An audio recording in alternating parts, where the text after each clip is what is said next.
just wanted to see what, who's going to sound good out there. So we're rolling. Oh, okay. Oh, well, we have the ball. Yeah. Okay. Or, yeah. We're here in the gardens at Deb Almy's house, and Deb is here today for our first virtual Coffee and Convos. We thought it'd be great to be out in the fresh air, and we're going to talk about Native American flute music and whatever else we feel like chatting about for the next half hour. Hey, Deb. Hey, how are you doing? I'm good. Yeah. Well, good. I'm glad. Thank you for coming over, by the way. Oh, you're I welcome. really appreciate this opportunity to talk a little bit about the flute because usually when we get together for like art share and the different things, we get to listen to the music, but we don't get to learn a little bit about the instrument. So it is one of the 3 indigenous instruments to North America. I didn't know that. Yeah, the banjo and the mountain dulcimer are the other 2. It is a completely different internal mechanism than like a penny whistle or the European flutes. So, and it was the Native American people were the people that came up with this method. And the flute, as we know it, the ones similar to this go back about to the late, middle 1800s. But Native American flutes have been part of the Native American culture for thousands and thousands of years. So it is a very unique and very interesting instrument. But it was about the 1960s, early 60s, this instrument was almost gone, almost totally gone, due to the due to what was going on with the native peoples and trying to assimilate them into our culture. But there were 2 men. There was one man on the West Coast, I can't remember his name right now, and one man on the East Coast, Coyote Old Man, that were both intrigued by these instruments. And they actually are part of the reason that they are to where they are today. Coyote Old Man came up with the tuning. None of these instruments were tuned like they are today. What you hear as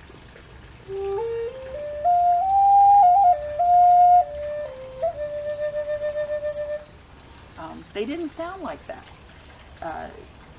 How they were made was a man, usually was the player, would go out into the woods after smudging and purifying himself, and he would find a stick that was about the length of his arm. Mm-hmm. Then he would bring that stick back and he would split it and he would hollow it out, leaving a block inside that is unique to the Native American flute. Then he would take the measurement of his hand, and that is where the first hole that's underneath here would go. Then he would do another measurement of his hand and put another hole, and then these holes didn't start until the width of his hand, and they were either a thumb width apart or where his knuckles felt, which meant everyone sounded different, and meant some of them sounded great and meant some of them didn't sound so great. They were originally used in courting in the Western cultures, and I felt bad for the guy who made his flute and it didn't sound great, because he would be standing outside this young woman's house and he'd be playing, and if it sounded awful, I don't think she'd come out. So I kind of feel for the guy that couldn't make the flutes right, and I'm very thankful that we have flute makers nowadays, because I certainly wouldn't want to make them. Yeah, it sounds like an arduous task to make them the Yeah, original. we have some wonderful flute makers right here in the state of Florida, and most of my flutes are from them. This one is not. This one is a Hawk Henry's flute. He's from Maine. Nipmuc Indian native. I hope I said that right, Hawk. I don't want to do you injustice. It's a beautiful flute, and I like the way it sounds. And with my little waterfall in the background, I'm just going to play a little bit for you. And you can just enjoy. If you're feeling stressed, just close your eyes, sit back, and just let the music just take you somewhere that you would want to be. We have so many birds that are just coming to enjoy this. I'm going to step out of camera frame and just let y'all relax and listen to Deb.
My name is Deb Almy. I'm a member of Riverwind Flute Circle, and we are part of the Leesburg Center for the Arts. And I play Native American flute. This is part of my collection that you will see with me here.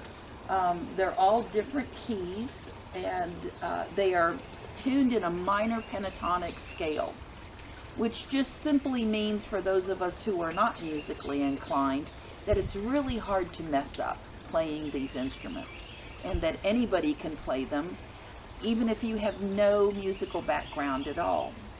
We always tell people that there are no rules with the Native American flute, only guidelines. But the guidelines are only there until you don't need them anymore. This flute is a cedar flute that was made by Utah Ferris of Flight Feather Flutes. It is a D sharp, and Utah lives in Lake Wales. So I'm going to play a little bit for you with this flute.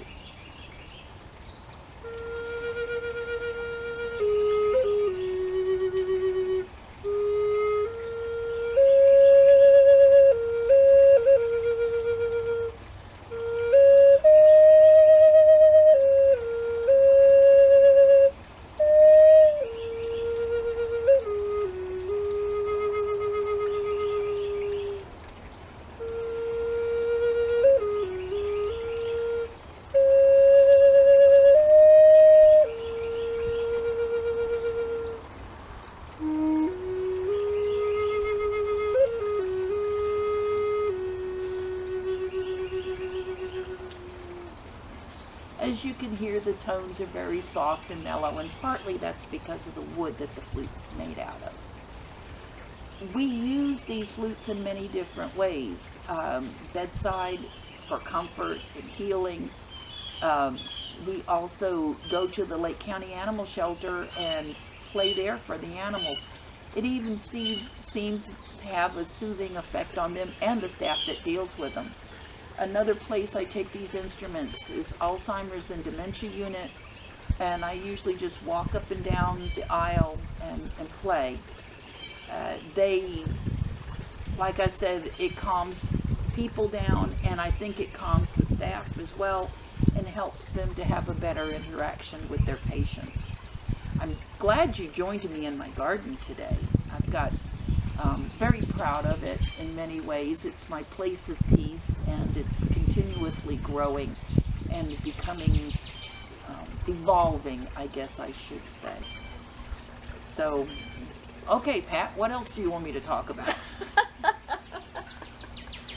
Well, I love the fact that you do take these beautiful instruments on the road, and I just want everyone to know that once we get to where we're meeting in person more, you will be back at it. And if anyone wants to invite Deb to come and talk about the history and get a little concert, she's available. You have CDs that you've done. Tell us more about the Riverwind Flute Circle itself. Riverwind Flute Circle began about, I guess it was 2011, at a Native American store that used to be in downtown Leesburg called Just a Mere Trading Post. The lady who owned the store ended up closing it in Leesburg because she got remarried, and she moved up to Maryland, and she now has a store up there. I was introduced to this instrument because I was helping out at the store, and I had to open the doors for the flute circle to come in the evenings to meet once a month. I met Dave McCullen, who is actually the founder of the flute circle. Next thing I know, he had a flute in my hands. Yeah, when I started playing, it was not good. My husband would send me out to the back porch to practice because he said I upset the dogs. I did squeak and squawk quite a lot, but I kept working at it and playing with it and eventually it just, it spoke to me. It spoke to my heart. It spoke to my soul. And the music is just something that has so much potential. So, as you can hear the birds singing in the background, this usually happens when I come outside to play. The blue jays especially, and you may see a squirrel run along the fence line. They kind of come sometimes too. Other people have experiences while they're playing the flutes with hawks or big cool animals like a wolf or even bears and stuff like that are come and are soothed by the music. I get blue jays and squirrels, which is fine. I'm happy with blue jays and squirrels. I don't know what I would do if a bear came over the fence.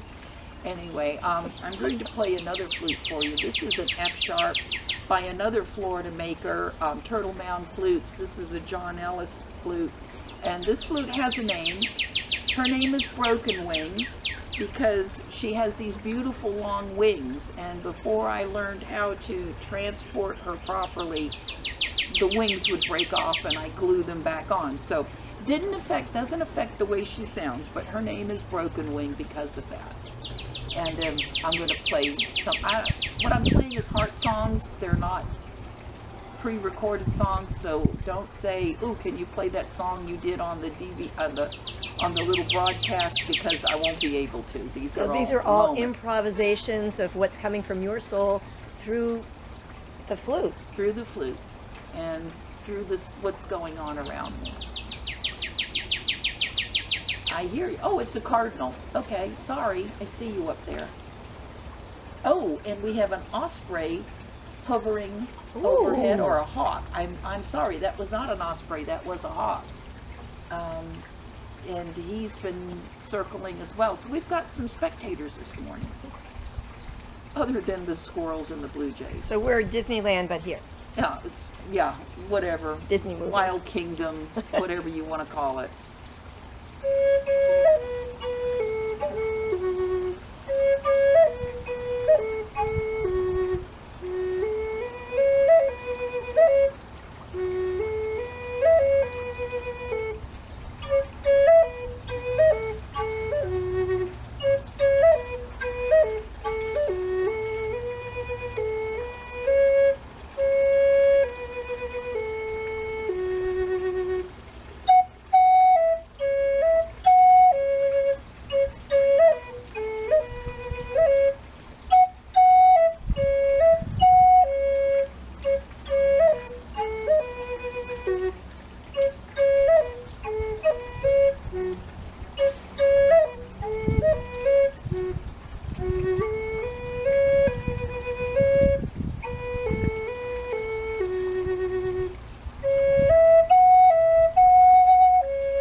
As you can tell, this one is a little brighter than the D sharp that I played for you earlier, simply because it's a higher note.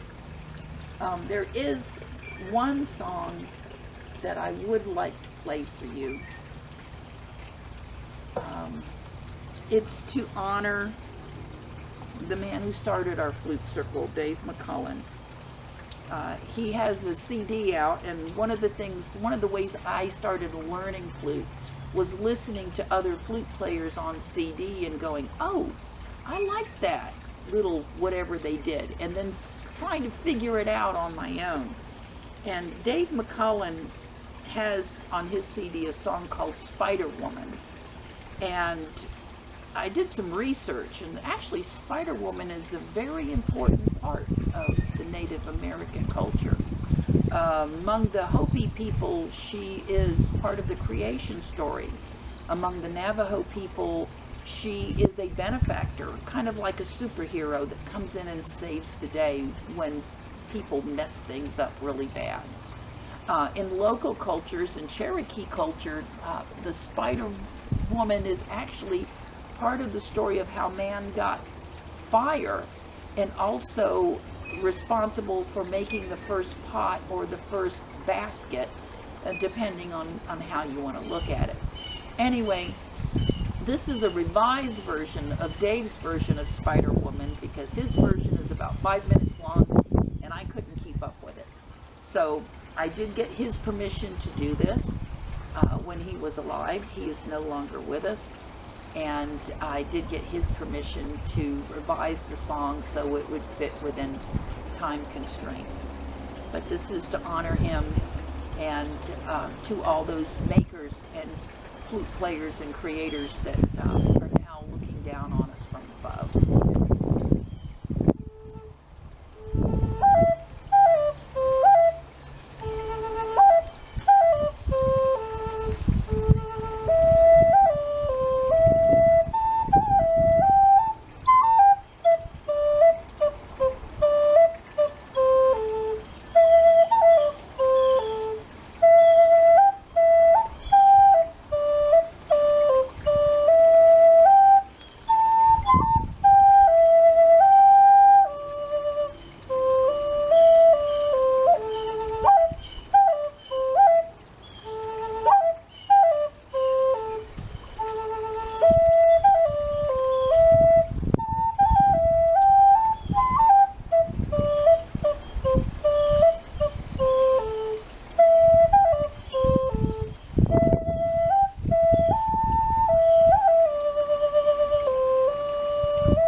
sorry, I didn't mean to start almost laughing in the middle of that, but the blue jays I know were following the hawk around, and I can hear them fussing, so I just kind of got caught up in that. And it's snowing. Yeah, that's the rain tree. That's what I call Florida snow. When the rain tree lets go of their little white blossoms and they float down. So anyway, thank you very much. I hope that this is not the last podcast or broadcast or whatever they want to call it that Center for the Arts does. Not at all, Deb. And Not at all. get with Pat if you're interested in doing one for her. Thank you. And I just want to say, in addition, now I'll come back into frame. We are creating lots of different virtual activities at the Leesburg Center for the Arts, so nobody misses a beat of creativity and inspiration. Deb is one of the people that come and support our monthly Art Share Creative Showcase. So that is going to be going virtual. I've got several clips of her already online from past performances, but we'll have new clips coming up. We're inviting people to share with us.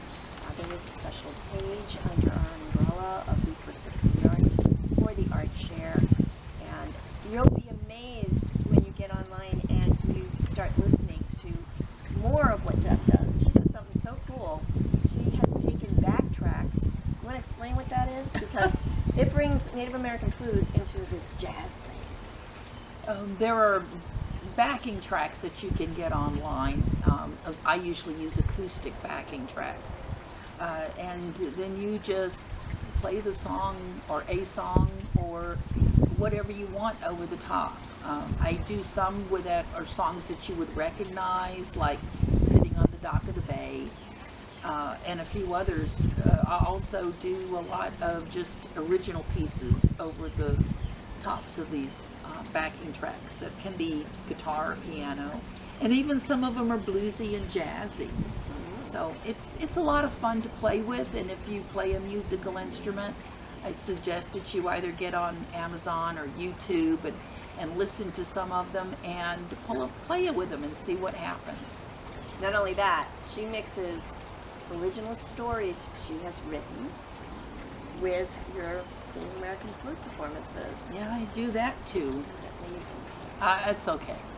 I usually do have leaves in my hair. I'm spending a lot of time in the yard getting things done right now while it's still cool enough to be out here. And by cool, I mean low 80s. Well, thank you for inviting me to your home. Thank you for beautiful coming. garden. I'm going to take some photos of the plants and throw a little backing track behind it to finish us off. And see you online. Have a good day. Bye.